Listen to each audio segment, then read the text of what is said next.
Je suis avec Caroline Rochon et on parle de changements. Elle vit des changements qui sont moins positifs. Puis c'est certain, Caroline, elle apprend tout le temps. Hein? Tu es tout le temps en train d'amener le positif. Tu veux vraiment vivre une vie heureuse, puis t'aides les gens à le faire.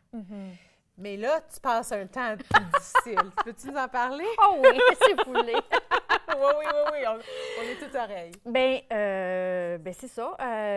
J'ai eu des complications un petit peu au niveau de ma dentition cet été qui m'ont créé un peu des problèmes au niveau médical et tout ça. Puis, je me suis lancée dans l'aventure d'avoir des broches à 48 ans. Et puis, ben c'est ça. Comme bravo, là.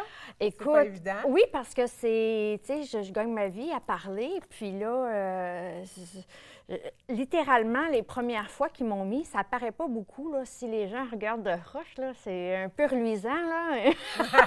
Je sais pas s'ils pensent mettre une photo de moi, là, mais... Mais parce que tu as des broches transparentes. Transparentes. Ouais, Et ouais. puis, les premières semaines qu'ils l'ont mis, ça allait bien. Je dis, hey, ça va être facile, c'est génial et tout ça. Et quand je suis revenue de voyage, je suis rentrée dans la clinique, puis là, ils ont dit, OK, on va mettre ça sur tes dents. Puis il y avait comme, tu sais, des plaques.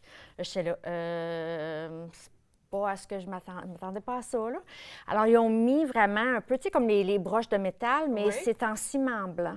Et puis là, les broches de plastique, ça grippe après ça et ça tire tes dents comme tu peux pas savoir. Fait que j'ai continuellement mal dans la mâchoire. Ma mâchoire barre régulièrement pendant longtemps. Là, j'ai appris à pas paniquer. Est-ce que tu les gardes tout le temps?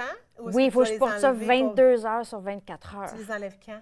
Je les enlève pour manger. Et c'est tout. Mais là, manger avec ça, manger sans ça, je dois passer un pic, passer la soie dentaire. Alors là, je suis comme dans une crise de, tu sais, on a des types de changements, j'en parlerai après, mais là, je me sens comme un bébé là.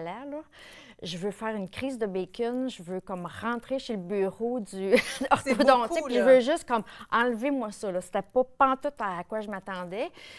Puis il faut que je me calme, puis là, il faut que je mette en pratique ce que j'enseigne au monde. Oui, tu vas avoir ça combien de temps? Combien de 2 temps? ans. Puis Oui, à c'est chaque fois, ça. ils vont serrer ça. à C'est chaque fois? à chaque semaine, je dois changer.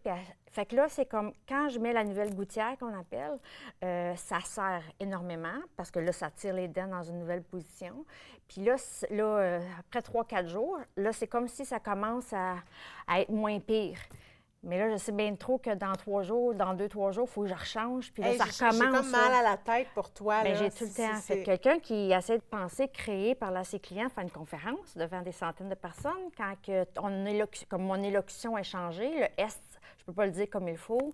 Mes gencives accrochent. J'étais à un salon l'autre jour, j'arrêtais pas de sourire, de dire bonjour à tout le monde. Ça m'a créé des gales dans mes gencives. Fait qu'on s'entend que je suis comme... Ah! Alors, c'est ça. Et puis on ne saurait pas à te regarder, hein? Ben On non, le moi, je saurait souris pas, tout le on temps sait pareil, pas. puis Ah d'être oui. de bonne humeur, mais c'est Donc- comme si en dedans, c'est continuellement... Oui, alors comment est-ce que tu gères ça? Bien, tu sais, si on peut revenir sur les différents types de changements, c'est qu'on a des changements naturels. On le sait, notre corps, il change. On a des changements au niveau de la nature. On a des changements cycliques. Alors, le marché boursier, ça change. Il y a les saisons vont changer, la température va changer, il y a les hausses de prix qui changent. Puis il y a certains changements que tout le monde, on est comme habitué parce que ça revient, puis ça fait partie de la vie. Fait qu'on n'aimait pas trop de résistance par rapport à ça. Tu sais. Puis après ça, il y a les changements structuraux qui, comme l'invention de l'automobile, l'invention du téléphone, de l'ordinateur. Il y a des changements dans notre vie, perte d'une personne chère dans notre vie qui fait que ça vient bouleverser la façon qu'on vit, la façon qu'on travaille. Puis c'est à ce moment-là que, là, habituellement, notre réaction de vouloir dire je résiste au changement, Mireille en a parlé un petit peu tantôt aussi. Alors, il y a des changements choisis, puis il y a des changements qui sont comme imposés aussi. Fait que tout dépend. Même moi, c'était choisi, mais là, c'était pas ce que je pensais. Alors, on vit des réactions dont la tristesse, la colère, l'isolement, la résistance. Il y a toutes sortes de gammes d'émotions qu'on peut passer au travers quand on fait face à ce changement-là. Alors, les stratégies, bien sûr, c'est de respirer à travers tout ça, puis de dire, bon, bien, OK, est-ce que, tu sais, les questions de coaching souvent qu'on va poser, c'est, bien, à quoi je résiste, pourquoi je résiste tant, Puis souvent, ça va être de se poser la question, bien, c'est quoi le bénéfice de vouloir garder le statu quo?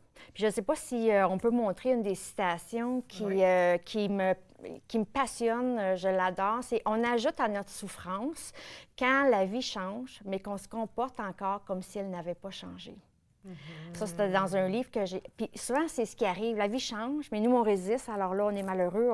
Comme là, je suis comme... Ça a changé, là. Puis il faut que je l'accueille, je l'embrasse avec un sourire. Ça va faire moins mal, c'est ça. Puis de juste dire, bien, qu'est-ce que j'ai besoin de faire pour m'associer à ce changement-là? J'ai-tu des alliés que je peux changer? Y a-tu de l'aide que je peux aller demander? Y a-tu des médicaments? Il y a plein de différentes façons qu'on peut faire. Fait que quand quelqu'un vit un changement, une des recommandations de ma bonne coach Carole, c'est tout le temps d'augmenter le temps qu'on prend pour prendre soin de soi. Fait que c'est important déjà d'avoir à la base de prendre soin de soi de façon régulière, parce que quand on prend soin de soi, quand il y a des petits changements qui arrivent, on est capable de mieux les prendre. Quand il y a un changement majeur, l'importance de prendre encore plus de temps à prendre soin de soi, de vraiment relaxer, se détendre, faire de la lecture, faire quelque chose pour qu'on soit capable de prendre le choc. Parce qu'effectivement, moi, c'est physique, c'est énergétique ce qui se passe. Fait qu'il faut que j'augmente mon temps de repos, de sommeil, de méditation, de yoga et tout ça pour que mon corps et l'énergie qui se passe là puissent dissimuler en quelque part d'autre. C'est intéressant que tu dis ça parce que je pense que moi, je le fais naturellement, mais d'être très conscient et de dire non, là, je vis ça, alors là, je vais prendre... J'aime beaucoup ça. Je pense que c'est un cadeau que tu viens de nous donner. D'augmenter, puis de le faire de façon consciente. Oui. Tout à fait. Comme intentionnel. Oui. Intentionnel. Puis de prendre le temps d'écrire, de dire, bien, qu'est-ce que je ressens, de pas... Souvent, les gens vont juste dire, ah, bien, c'est un changement, juste suck it up, puis retrousse-toi les manches, puis go, tu sais. Non, accueillir nos émotions pour pas les laisser... C'est là qu'on devient malade. Exactement. Non, mais c'est ça qu'on... Fait que définitivement, prendre le temps d'écrire, d'en parler avec quelqu'un, de juste verbaliser ce qu'on sent, mais pas rester focusé sur le puis problème. Pour toi, c'est quoi prendre plus soin de toi? Parce que tu fais déjà plein de choses. On connaît mes rituels, ils sont assez nombreux aussi. Oui. Un peu comme Mireille, je me sens déjà à la retraite parce que j'ai fait ce changement-là au lieu d'avoir tout le temps une grosse horaire très chargée, malgré que j'ai toujours un horaire très chargé, mais là-dedans, c'est vraiment de prendre du temps. Alors là, présentement, j'ai augmenté mon sommeil, le nombre d'heures de sommeil, et puis d'écriture. Alors, beaucoup plus dans l'écriture présentement, face à... On dirait que des fois, quand s'il y a une crotte qui vient, des fois, ça fait sortir d'autres crottes. Ça fait sortir d'autres crottes? Ça t'inspire? Bien, puis moi, c'est à travers l'écriture que je suis capable de faire le ménage dans ce que je vis, parce que je suis une boule d'énergie. Puis mon cerveau droit n'est pas tout le temps connecté avec mon cerveau gauche, de mettre les mots. Fait que l'écriture me permet d'aller chercher ces choses-là. C'est intéressant que tu me parles d'écriture parce que Rachel va se joindre à nous après la pause. Puis justement, je vais vous poser la question, si vous aviez un autre livre à écrire ou quelque chose à écrire, ce serait sur à quel sujet ou qu'est-ce que vous voulez partager avec le monde? Intéressant, Caroline Rochon. J'espère que vous vous amusez autant que moi. Et moi, j'apprends, là, écoute, je veux dire, j'interagis souvent avec ces dames-là, mais j'apprends à chaque fois. C'est fantastique. Restez là après la pause. Rachel se joint à nous et on parle de si on avait à écrire un livre, ce sera quel sujet après ceci?